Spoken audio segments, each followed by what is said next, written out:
প্রিয় দর্শক, আমি আছি শশী হাসপাতালের স্কিন কেয়ার বা অ্যাস্থেটিক সেন্টারে। আমরা প্রায় প্রতিনিয়ত বিভিন্ন স্কিনের, ত্বকের, চুলের ট্রিটমেন্টের আলাপ আলোচনা করি। আজকের বিষয় পিআরপি। আমরা দেখতে পাচ্ছি যে আমাদের যারা চুল পড়ে সেখানটা পিআরপি দেওয়া হচ্ছে, যে পিআরপির এক্সপার্ট পিআরপি উনি দিচ্ছেন। এই চুল কেন পড়ে? চুল নর্মাল যে আমাদের যে চুল হয়, চুলের 4টা স্টেজ থাকে তার নর্মাল লাইফ সাইকেল। একটা জনকে বলা গেছে অ্যানাজেন, অ্যানাজেন বা গ্রোয়িং ফেজ অ্যানাজেন, তারপর বললে ক্যাটাজেন, ক্যানাজেন ট্যানজেন্ট ফেজ, তারপরে হচ্ছে টেলোজেন রেস্টিং ফেজ, তারপরে এক্সোজেন শেডিং ফেজ।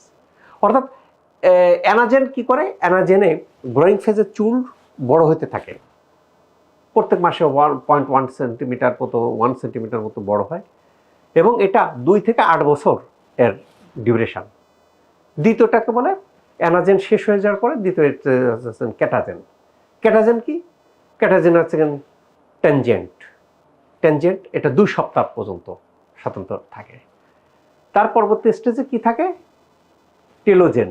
টেলোজেন থাকে হচ্ছে 2 মাস মতো, অর্থাৎ এটা আর কি রেস্টিং ফেজ। এরপর এক্সোজেন, এক্সোজেন শেডিং ফেজ, অর্থাৎ চুল পড়ে যায়। এই যে নর্মাল 50টা চুল যদি আপনার পড়ে ডেলি, তাহলে নর্মাল। যদি 100টার বেশি পড়ে, তখনই দুশ্চিন্তার কারণ।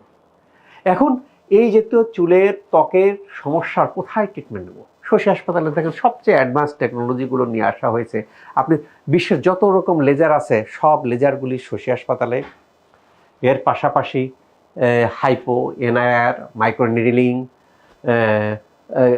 মাইক্রো ডার্মাটো অ্যাব্রাশন, সবগুলো শশী হাসপাতালে। অর্থাৎ ওয়ান স্টপ সার্ভিসে ত্বকের যত পরিচর্যা, ত্বকের মেস্তা, ব্রণ, দাগ, hyper pigmentation, dark circle, double চিন, অবাঞ্ছিত লোম, সবগুলো দূর করা হয় শশী হাসপাতালে। আজকে আমরা দেখতে পাচ্ছি যে আমাদের এক্সপার্ট চুল পড়ার ক্ষেত্রে পিআরপি দিচ্ছেন।